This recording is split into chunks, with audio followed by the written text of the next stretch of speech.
So, first thing that I want to talk to you guys about, and there's some people that have been macro tracking for a while here. There's people that are completely new to this. So, I will go over some of the basic stuff, but some of you guys are going to know it. But, anyways, it's still good to go over that stuff. And then I'll answer all of these questions as well. So, I'll try to be kind of quick so that I don't bore you if you already know what I'm talking about. But macros are the most effective, least restrictive way to follow a nutrition plan. And when it comes to body composition changes, it's super, super, super important that we watch nutrition, right? You could work out like 8 times a week and see no progress if you're not watching nutrition. It is like the most important thing. And I can tell you, I've been coaching since 2013. I have worked with, I'm not exaggerating, like I would say at least 500 different women. In my personal opinion, I'd say nutrition is about 70% of your transformation. So if you're working out and you're killing your workouts, but you're not doing nutrition, you'll never get to you'll never see as much progress or as quickly as someone who kills nutrition and doesn't do any exercise, for example. So really, really, I want you to get as much out of this as you can because it's just so important. So, there are three main macronutrients, and that is carbs, fat, and protein. And this is the playbook that you guys all have. If you, for some reason, didn't download it when you first started with me, I'll give you the link. It's also on my website, but I'll give you a coupon code so it's free. And there's so much information in here. So, protein, fat, and carbs are the three main macronutrients. Way back in the day, people used to calorie count instead of macro count. Macro counting is a more specific way to kind of calorie count because your macros make up your calories. The issue with calorie counting and not macro tracking is that that's when you kind of get like a skinny, fat looking physique. And I'm sorry that like that's what it's called. I wish there's another name for it. But if you don't monitor your macros and you just eat within a certain calorie range, then you're never going to have like a toned and fit looking physique. Most of the times what happens is your metabolism slows down significantly. Sometimes even food chatter is really, really high because typically people eat too low of protein and protein's going to help you with that food chatter. And so you'll just never end up with the physique that you want. If you're not eating enough protein, for example, you're not going to maintain muscle mass on your frame. And then what's going to happen is you're going to have that soft look and you're going to have a slow metabolism. So macro tracking is just a way better way to calorie count. Now, when I say that your macros make up your calories, I'm going to show you what that means. So I get asked all the time with new clients, like, hey, I'm under my calories, I'm under or I'm over my calories. I really don't care. All I care about are your macros because if you hit your macros, you're going to hit your calories. Now, we have a little bit of a range with our macros. I say try to stay over or under each macro by 5 grams because it's pretty much impossible or it's very difficult to be spot on, right? So that also means your calories, you might be slightly under, you might be slightly over, and that's okay. So, 1 gram of protein is 4 calories, 1 gram of carb is 4 calories, and 1 gram of fat is 9 calories. So, fat is the most nutrient dense calorie, and that's why with things like oils and peanut butter, you need to be very careful that you're weighing those things out because it's so easy to blow through your macros and calories with fat. So, if you're cooking with oil in a pan, you've got to track that.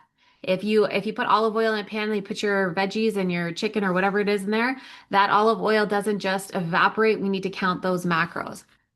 So, with this being said, 1 gram of protein is 4 calories, carb is 4 calories per gram, and fat is 9 calories per gram. If you take your macros and you multiply the number of protein, for example, 150 grams of protein times 4, then you'll know that 600 of your calories come from protein. And then if you do the same for carbs, but times 4, and the same for fat, but times 9, and then you add it all up, you're going to get your full calorie intake for the day. And so if you hit your macros, you're going to hit your calories anyways. And that's why I just want you guys to focus on your macros and then you're going to hit your calories anyways. So that is the first thing. Now, with MyFitnessPal, actually, I'm going to show you on my phone instead. Um, ta-da. So I just have to unlock my phone here. Do, do, do. Sorry. This takes a second. Lock your phone. Okay. Oh, very cool. So first thing is somebody asked me like, how do I determine your macros? So when you start with me, I ask you what you're eating in a day. And from what you're eating in a day, I kind of have to ballpark your macros. And it's just a little bit of guesswork for me. So if you're eating like 5,000 calories a day, then I'll put you in a little bit of a calorie deficit between exercise and food. And so you might be eating like 4,700 calories a day. If you come to me and you in your log tell me that you're eating 1,000 calories a day, then I can't go very much high or I can't go very much lower than that because we don't want to go much lower than that. And I'm not going to go much higher than that, even though your calorie intake might need to be higher than that. Because if we increase too substantially too quickly, then you'll get weight gain, right? And that's why reverse dieting is so important. So when you start with me, I will start you on a macro intake, and then it's feedback that I get each week at your check-in. You know, if I start someone on 4,500 calories, which I'm just throwing out an arbitrary number, and they see no change and we're not doing very much exercise, then I know that that's their maintenance calories. Or I have a pretty good idea that that's their maintenance calories, right? So it's a little bit of hit and miss until I start to get to know your bodies and what you respond to. And you'll see that as the weeks go on and we're doing check-ins, we're learning more and more about what your body responds to. Then we're simply staying ahead of plateau. And plateau happens because our bodies are adaptable, which is a great thing, which I'll explain later. But if you're like, we might have to make small tweaks, and we almost always have to each week, just to ensure that your body's not adapting and then plateauing. And so that's why we change macros pretty frequently, just to stay ahead of the ball. So, anyways, oh yeah, let me try this again. If it does, I'll try this once more. If it doesn't work, then I'll do something else. All right. So on a weekly basis, I will change your macros. Unfortunately, on MyFitnessPal, it doesn't automatically update unfortunately with Trainerize, it doesn't automatically update in this app. So to change your macros, you're going to click these three dots.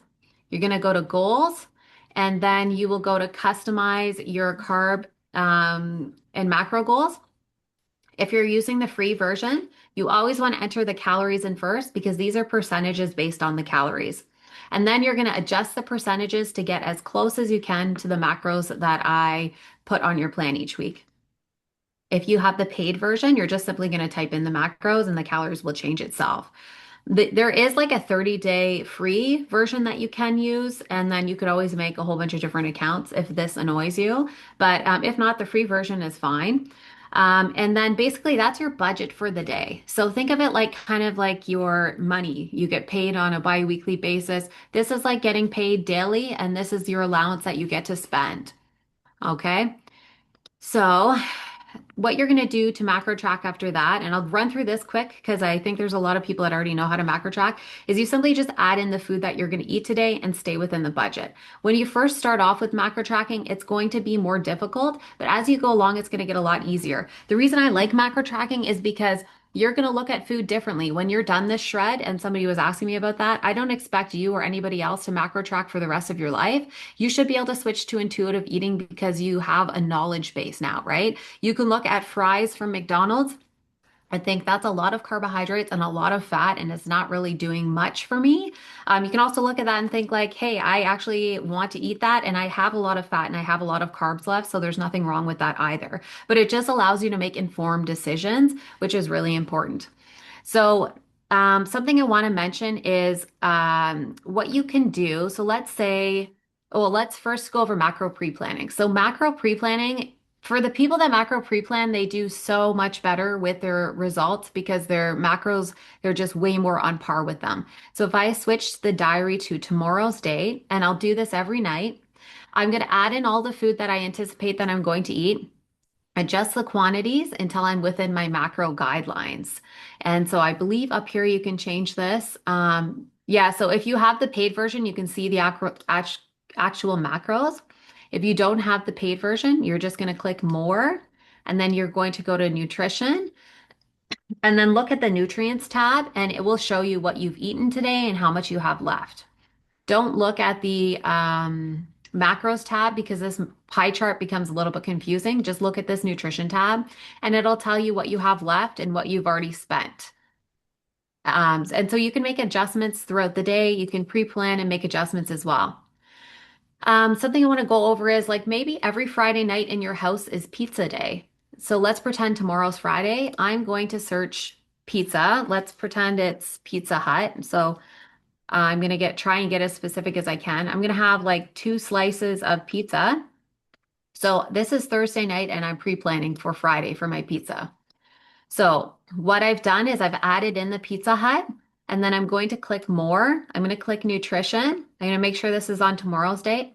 And I can tell that I've used up 24 of 56 grams of fat and I've got 32 grams left and I'm going to work my day around this meal. So that's kind of how you can incorporate like special foods and like fun foods. Maybe you want to have Reese's Pieces or something like that. You can work your day around them. Just add them in first. You should eat the foods that you enjoy. I think like 80% like clean and healthy foods is good, and then 20% of like Reese's Pieces, ice cream, whatever it is. Just make sure, as long as you can fit it within your macros, you're fine. You could eat like mainly junk food and you would still lose weight as long as you stay within your macros. It's just that your digestion wouldn't be very good and you wouldn't feel very good.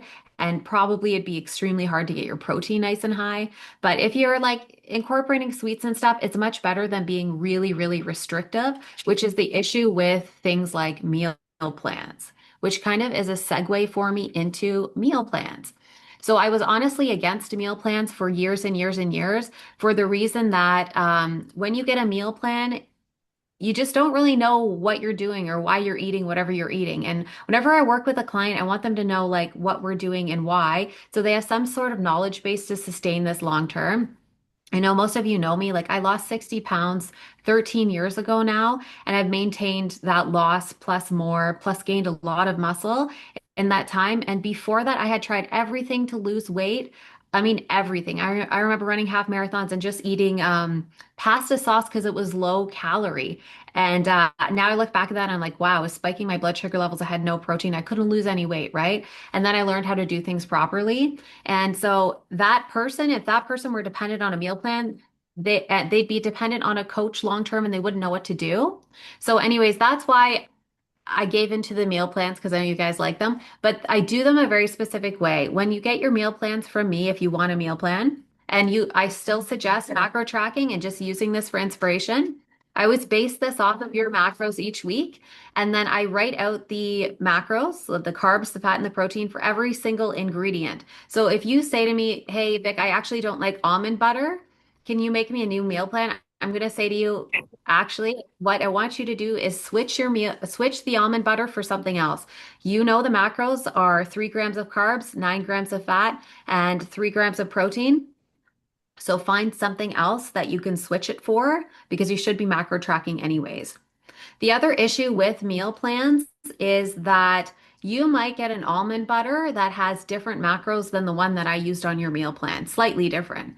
And so if everything is slightly different throughout the course of the day, your macros will end up being very different. And so that's why it's very important that you macro track and you just use the meal plans as a guideline. And that kind of segues me into sometimes when people macro track, I find that they make it very complicated for themselves. Sorry, my cats are so crazy right now. I don't know why. Um, they instead of thinking like simple foods, if you eat like simple foods, it's much easier. If you start thinking, I need a macro recipe for breakfast, I need a macro recipe for lunch, it gets so overwhelming and so confusing. So I searched this macro recipe here for air fryer fish tacos, and you can see that this person's written out the macros. My suggestion to you, if you want to follow something like this, like every now and then, is you can use these macros as like, okay, this is probably going to be around 40 carbs per serving. It's probably going to be around 26 grams of protein per serving. But you still need to macro track your ingredients and not rely on this because for the same reason, your Trader Joe's barbecue seasoning might be completely different than this one in here. And like your, I don't know, Chipotle skinny cream, which sounds ridiculous. I'm sure we can't even find that here. So the macros are always going to be slightly different. So never rely on a recipe like this. So let's just, I think my screen might be frozen. I think, let me just check. Uh-oh. I think my screen is frozen. Just 1 second. I'm just gonna stop share and see if that helps. Uh-oh, guys, my screen is frozen right now. All right, I can still talk to you. I don't know what happened here. I can't even stop share. Can you guys hear me though? Can someone write in the group and let me know that you can still hear and see me?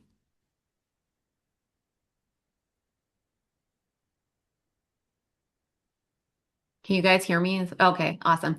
So I don't know what's going on with my screen, but it's completely frozen. But actually, I have all of the stuff I want to talk about here. I just won't be able to show you the photos as much. So, Okay, so another thing that I wanted to go over with you guys is sometimes I'll look at your meal plans, or sorry, I'll look at your food logs on Trainerize and I'll see an entry like Caesar salad, 1 cup.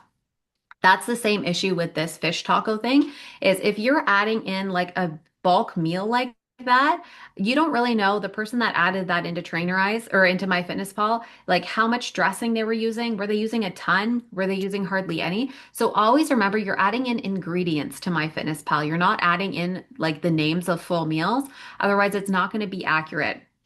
So always try and add in ingredients. So instead of adding in like 1 cup of Caesar salad, I would add in the Caesar salad dressing. I would weigh it. And keep in mind that the Caesar salad dressing is high in fat, right? And so what I was talking about before is that fat is your highest calorie macronutrient. So that's the one that you want to be very, very careful with, right? And that's why adding in an entry like Caesar salad, instead of adding in those ingredients is so important because you might actually gyp yourself out of some of your macros when you don't need to.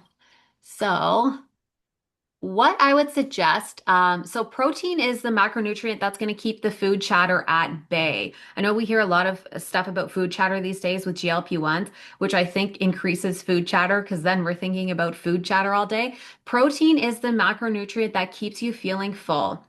So it also stabilizes your blood sugar levels throughout the course of the day. So we're not spiking with carbs and then dropping a little bit, spiking with carbs and dropping. Because what happens during the drop is that we actually crave more sugar and more carbohydrates. And then you ever have one of those days where you eat something bad and you're just wanting to eat bad stuff all day long?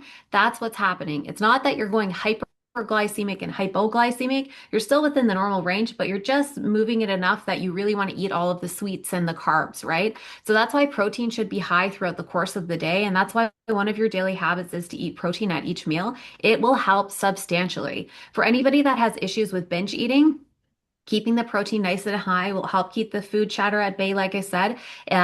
And it'll keep you full. And if we can keep you as full as possible while you're making progress, we should be able to decrease the need or the triggers of binging. There's tons of different triggers for that, but this is one that we have some control over. So very important to do that. So to get that protein up throughout the course of the day, you'll notice that some of the foods you eat have multiple different macronutrients, right? So sometimes I get a message like, "Hey, I can't get my protein up high enough without going over my fat." What you need to do is incorporate lean protein sources into your day.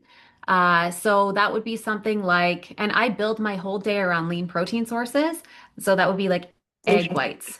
She's Uh, like, take a that break from the macro tracking, but she's like, indulge a little because obviously you're on vacation, but also she said, try to get leaner proteins whenever you can. So like whenever, yeah, or Sorry, like do you mind chicken. muting your, I just can't mute because my screen, I can't, there we go.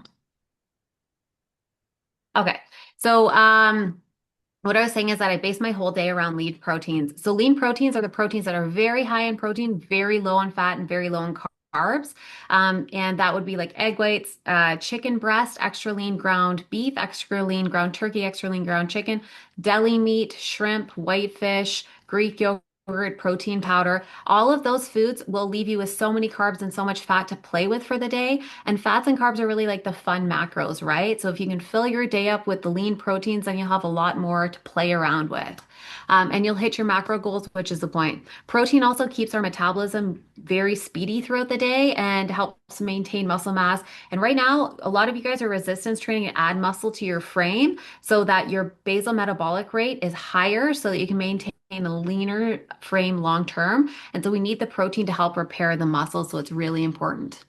Okay, the next thing I want to go over with you guys is alcohol. And sorry, my screen is frozen, so I can't show you what I was wanting to show you. But Alcohol is really weird. If you look at an alcohol nutrition label, it's going to tell you the calories and it's going to tell you it has virtually no macros. Because you guys are educated now and you know that macros have calories, they make up your calories, you know that nothing can have calories without macros. The thing with alcohol is 1 gram of alcohol is worth 7 calories. And so, no fitness app on the earth has a way to calculate 7 calories per gram. And so, what we have to do is, let's say your wine is 100 calories per 4 ounces. What you'll have to do is you'll have to divide that wine by four to figure out the number of carbohydrates that we will count into that wine for the day. So if you want to incorporate wine like on a daily basis, for example, we just have to make sure we're tracking it. Otherwise, it will have a negative impact on your progress, right? The reason why I suggest to count it as a carbohydrate is because it acts most closely as a carbohydrate in the body. But what you can do is you can count it as a carb or a fat or a little bit of both. So say I'm using the free version of MyFitnessPal.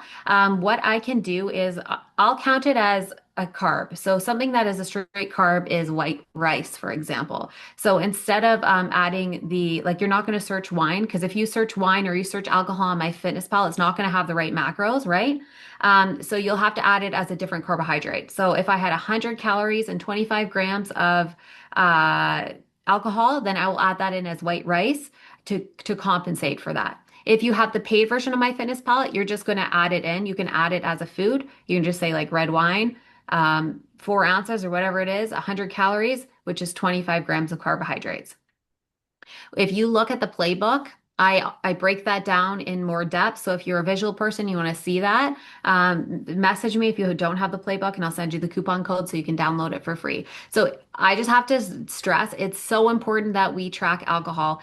If you're somebody that is drinking very, very regularly, though, send me a message. If you're someone that has like 12 drinks a week, then sometimes what I'll suggest is we do a few freebies and then we track anything over that. That way, it's still something that you can manage without feeling too overwhelmed. So if you have a very specific case with alcohol, and you're drinking very regularly, and we haven't talked about it before, then send me a message and we'll sort that out.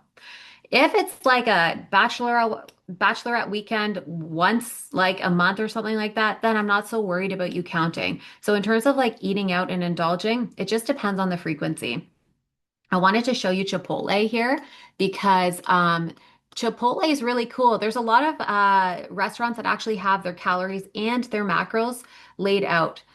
And so, because Chipotle is the one that is going to be preparing the food for you, they already know the brands of the foods that they're using. The quantity might be slightly different than what's listed on the website for what you order, but it's going to be very close. So, always do your research. If you're going out and you think, like, maybe I can incorporate this so I don't blow through my calories, then search it up online. Like, what are the macros for this? And like, Chipotle is a good source for their own food, right? So, we know that the macros should be fairly accurate there.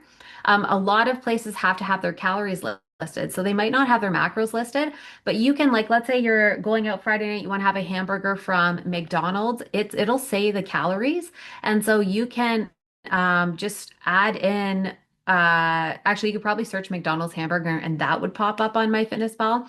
But you can just make sure that when you add in what you think you're eating, it's approximately the same calories and you should be okay. All right, guys.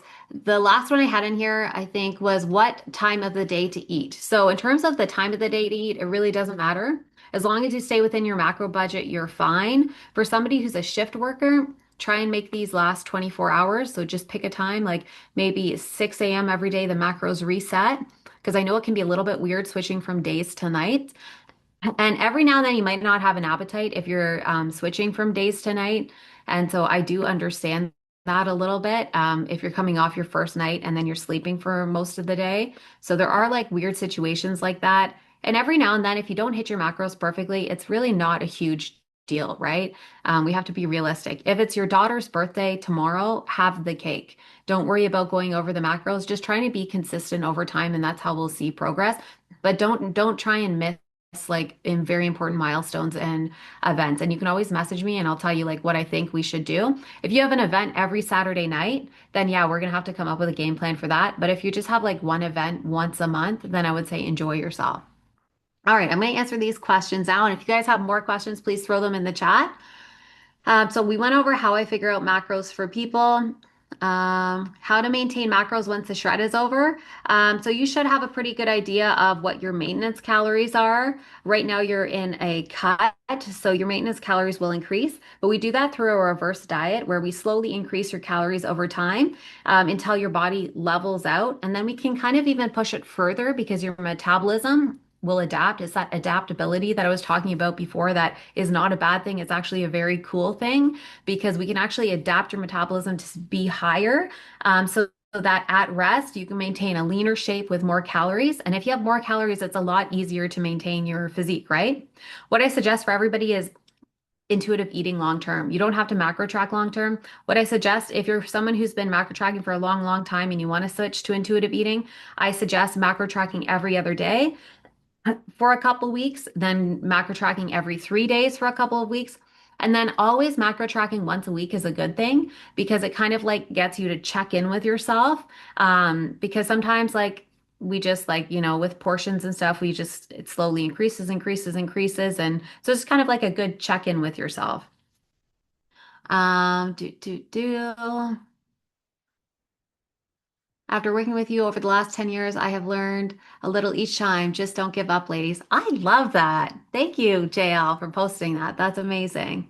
Maintenance macros, we went over the calories versus the macros. So it's really important that you focus on the macros and you don't focus on the calories. I don't really care about the calories because if your macros are where they need to be, your calories are going to be where they need to be. If your macros aren't, your calories aren't. So, but it's those macros I really want you to focus on. If you want to lose weight on the scale, you're only going to focus on calories. If you want to lose weight on the scale and look great and feel great and have a fast metabolism and maintain muscle mass and decrease food chatter, you're going to focus on macros. But like if you focus on macros, you're going to hit your calories anyways. Okay, so this one's a great one. I sometimes struggle with keeping the fat down early in the day, making it a night where I have a protein shake with egg whites for dinner. So what I like about this is that the awareness of like if you've plugged your breakfast in, then you're aware of what you have left for the day, right? And so you should really be able to stay within your macros if you're watching your food logs, right? So for example, I would take a look at that breakfast meal and I would just simply remove some of the fat. I can actually, if this person wants to message me after, I can actually look at your food log and give you some examples of like swaps that I would make. Let's say if it's bacon, I would move to female bacon. You're going to drop all the fat or most of the fat right away. If it's eggs, I would switch to egg whites and then maybe you can have full eggs for dinner if you want, or just switch like have one full egg and then have the rest of egg whites. So all you have to do with that is just decrease the fat at that meal. Instead of using oil in a pan, use Pam cooking spray. So lots of easy swaps there. So we kind of answered this question.